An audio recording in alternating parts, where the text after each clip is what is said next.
Agapon, magpalapuson ng ating programa ka rin.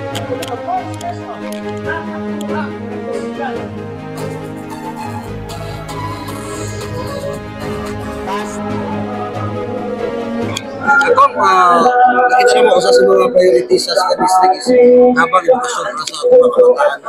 Now, recently na-realize ko dyan kining School of Medicine sa Bukso. Yeah.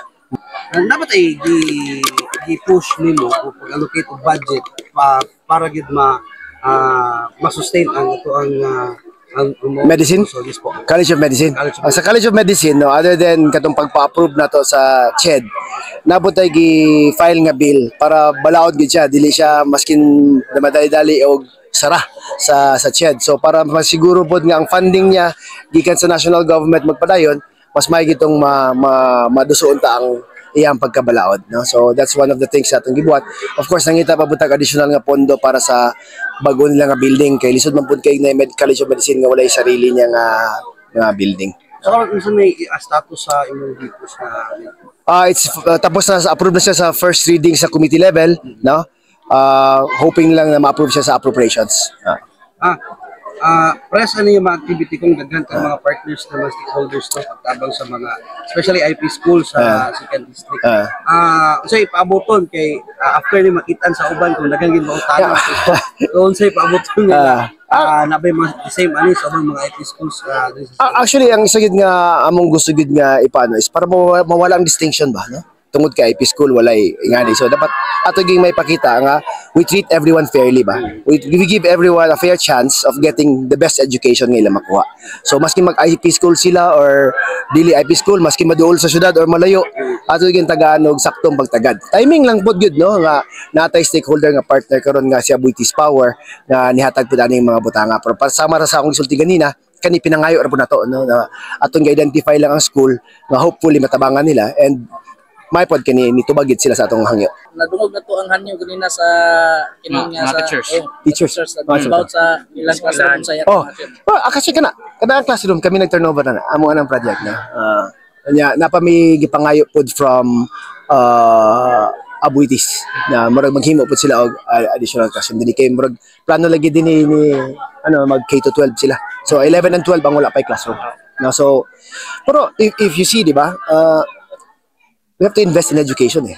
We have to really invest in education. No? Kung sa pagsulti kanina nga, sa corporate social responsibility sa like Abuitis Power, pinakamaayo nga investment ang sa edukasyon. No? Kaya dili lang na siya karon sa mga bata karon, pero sa mga maabot pang mga bata. No? And one life na ma-improve nimo sa mga lumad nga nadini karon is dako na kaya na nga balik sa imo, return sa imo. Dili lang dinhi sa imong gibati siguro, but apil na po dito sa taas. No? dito kung pwede mapautan sa issue aron sa Congress mo about aning corruption issues, kang Congressman Meow Meow, other issues. Kumusta karon ang House of Representatives? Well, karon lisod good, no? Murag dili good the best time to be a member of the House karon, no? Kay grabe kang issues nga ginatubang nila. And siguro with the leadership change karon with bagong nga speaker, siguro it's more of reconnecting eh. Kay wala namang gusto mo associate with the House karon tungod alagi sa mga issues nga ginatubang. Pero hopefully pod nga hinahinay mapakita nga ang trabaho sa Kongreso is dili mo gud ka ng flood control or unsa ba, actually it's passing laws eh, no? Usay matamunan na gani ang issues nga unsang balaod mo na pa sa tungod kay issues lang tanan ang ginatubang sa mga members sa House eh, no? Ug sa Senado, no? Akong pa jud recently na report na ipawas ang Philippine Center for Investigating PCIJ. Dayon nakita na mo kung one of the districts sa Bukidnon. Allocables. Yes po, sa allocables is ikalima sa pinakadakong budget na 9.2 billion pesos 2020-2025. Sa imong tanaw ko, ikaw pang tanon, sakto ba report niya? Murag mo siya modern pork pa? No. Di gid ko masugot nga pork ang tawagan. Ano kay maskin kami di mi kasabot anang allocables eh. Ang gisulti na allocables is ilang gi-compute do ang population, unsa kadak-on imong distrito, ug unsa pud ang poverty level. muna ilang gibasihan kung kinsay mas dako og pwede matag. Kaya of course, ang ilang tagaanog mas dakong pagtagad kato po mga mas lisod. Although di nimo masulti pod kay sila ang lahi nga distrito dagko po kayo nga sa tanan nimo nga okay naman sila. So masing kami sa kongreso ga istorya mi di mi kasabot unsaon pag-allocate na nila. Kay ang budget sana unta masabtan sa tanan. Magikan gina ang proponent ya sa executive. Ang DBM magpasa sa amuan NEP na amo kami na lang mag-adjust amend or insert badra ilang sulti no, pero ang una gid nga magikan ang budget dinagit sa national no, sa executive department which is the DBM no. So masking kinsa pa nga congressman din masking inyo mo tanon di na sila kasabot unsa nang allocable no, ilang gisulti nga mo na ning pwede mabutang pero dili man kami ang gabot sa projects dina no, tanan dili tanan no? Nami mga proponents nami mga proposals pero paggawa sana mo na gina wala gid mi mabuhat sa unsay nabutang dina. Kung may hapon brigada sa Malaysia Brigada Mumbai.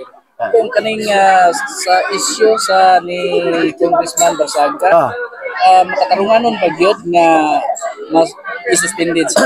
Well, tanawon nimo dapat ang ang kinsa nag-file sa complaint. Una, iyang kaugalingong partido ang ni-file og complaint against sa iya ha. No, so ang pagtuki nila dito wala man koy labot sa Committee on Ethics no.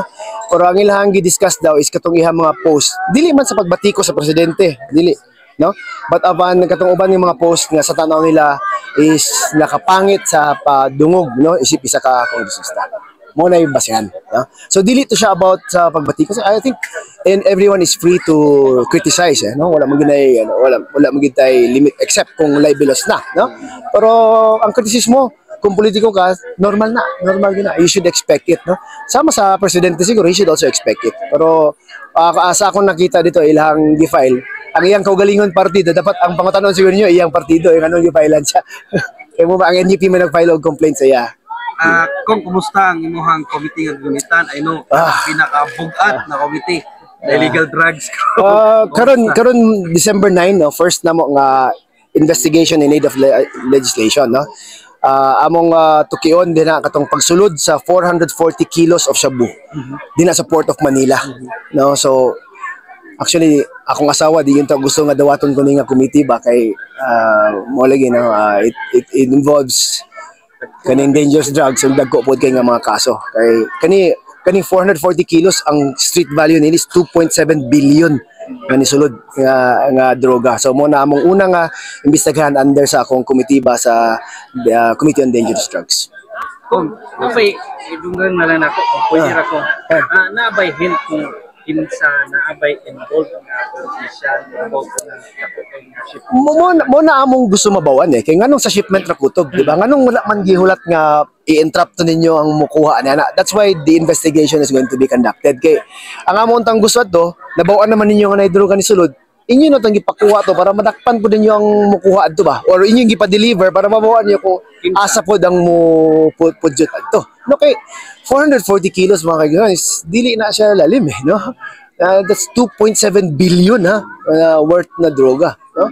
So kung kato nadakpan ang imong pangunahan na karon kato mga nakalusot asa na pud ni paingon, di ba? So kung unta lang among tumugtingwa mabawan na mo gikan from the point of view of the law enforcement agencies pod, NBI, PDEA, police, nganong walay follow through operations nga ni resulta sa pagdakop og katong mga tawag og katong big fish, no?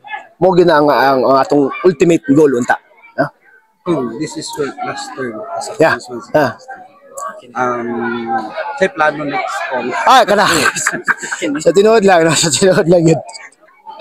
Nayo pa kayo ng 2028. Ay, istoryahan ninyo ng 2028. Ang uban, kabuang nang ingani niya. Ako, mas kita na mga tao niyo pa tanon. Wagin mas isa akong gisultihan kung unsa akong plano, no? Akong plano unta, kung mahuman akong termino. Basi mag-spend more time sa akong pamilya, di ba? Kaya human naman po naka-serbisyo. Igor pod nga makapahulay pod, no? Siguro sakto na pod ang 9 years na pagpanerbisyo, no? So daghan kay speculate mo gud. Ngani ba magunsa ba na, di na? Sa ako karon pag ko'y gihimo nga desisyon yan, wa pod ko'y mga lakang gipangbuhat para sa unsa man nga posisyon, di ba? Kita mo sa kuha. Asa ba ko mugiskot ana, di ba? No, kung naay magpadayon sa legacy sa mga Well, akong kablo ko, akong mangod gusto siya pero just as the same rate nag-file po og anti-political dynasty bill, no? Nga ang constitution mo kung nagsulti nga dapat na ibalaod mag-define unsa na ang political dynasty, no? Ya wa pagid na sukad na na-approve, no? Ako I think ang third nga nag-file diya sa kongreso niya na, no? Kay akong gusto ma-define lang, no? Pero sakto man pa nang ginasulti sa uban nga demokrasya man ni pinili ay man. Sakto po na. Pero maskin pa og 15 inyo pangutan-on, lahi gid ng advantage kung na incumbent. And that's what we're trying to avoid, no? Kay look at dili lang din sa Bukidnon, pero sa tibok Pilipinas, no? Na isa ka probinsya, di lang ako isulti asa ha. Papa, gobernador, mama, vice governor, tulo ka distrito nga congressman, ilahang mga anak. Di ba? Di sa sobra na pod ba, no? There has to be a limit pod kung pila. Sa akong balaod gani nga gi-propose, let's say na incumbent, no? Dili pwede imuhang anak, asawa, amahan, lolo or apo ang mupuli sa imuha pagka next term, no? Dili pud pwede magdungan og dagan ang isa ka incumbent sa lain pod baski lahi nga posisyon yung daganan within the ano. So dapat nagi bakante. Pag human nimong 3 terms after 9 years, nagi tulo ka tuig o isa ka term nga walay ingan ang apelyido mo dagan. Mo na ang akong balaod. Pero I'm sure digid mo suporta sila ana kay digid sila ganahan nga maputol, di ba? So ako man god, it's like you have to give others the chance pod ba? Mura fair chance of winning ba? Kay lisod kay nang incumbent ka, like let's say tanan projects nimo ma-associate mo gid sa imo ha. Kay tungod sa apelyido ang recall naaman gid na, di ba? No, pero amot lang kung nabay mo suporta ni ana, no? Pero ako I'm hoping na at least man lang matagag definition unsa ang political dynasty. Asa na lang ang level karon? Nasa committee ba? Ayun si speaker nga iya dang himog priority bill, no? Or ang kanang anti-political dynasty. Pero na line version ng uban. Ang uban fourth degree taman sa igagaw, no? Ang uban pwede mo sumpay pero dili dungan. Na uban nga ano, line og version. Ang ako lang medyo mas stricto, no? Kay dili mo pwede magdungan. Pag human nimo walay lain mo puli. Ana lang akong gi. So kung dugang lang nimo sa isip na sa committee po sa illegal drugs. Kumusta ang kanang data? Mas taas ba kaysa kanhi ni PRRD? Ang dakop nila taas kayo. Taas kayo, daghan kay lupigan gid ang time sa lain nga administrasyon. Pero mo di pud ka makapangutana. Kung taas kayo ang inyong kakadakpan, unsa kayo nakalusot po dadto, di ba? Basing daghan po ang ano. So that's what I'm trying to find out from PDEA, the Dangerous Drugs Board, NBI and the PNP. Kay moingon man sila nga daghan ka sila dakpan, pero the law of supply and demand would say, no, nga kung daghan ang supply, daghan pud ang inana. Otherwise dili na sila mapadala og daghan din eh. Di ba? Ano? No? Sama ra gud sa panaliton, di ba? Kung daghan kayo ang supply, o barato siya kay daghan kayo, pero kung taas ang demand daghan gid mo supply, daghan mo musulod og mga supply. That's what we're hoping to find out pod, no? Pero kana lagi kinahanglan pud og kooperasyon sa atong mga enforcement agencies, law enforcement agencies. Kung I don't know kung sayo for dili sa kung imbalan wala pa balaod nga nagpugos sa mga elected officials para mag-undergo og drug test. Nanamanggoy Supreme Court decision na no? Bawal, no? Bawal siya. Yeah. Bawal siya to force anyone or to make it a precondition, no? Na mag-drug test, no? Voluntary. Yan dapat gani katong mga sa private companies, no? Dapat dili po siya tanan mandatory. Dapat kanang murag random. Dili ka nang pinili ba? Duda ko ng drugs ni ipa drug test ka para iguna na ba. So sige ta ka pugos sa hair follicle test ug uban.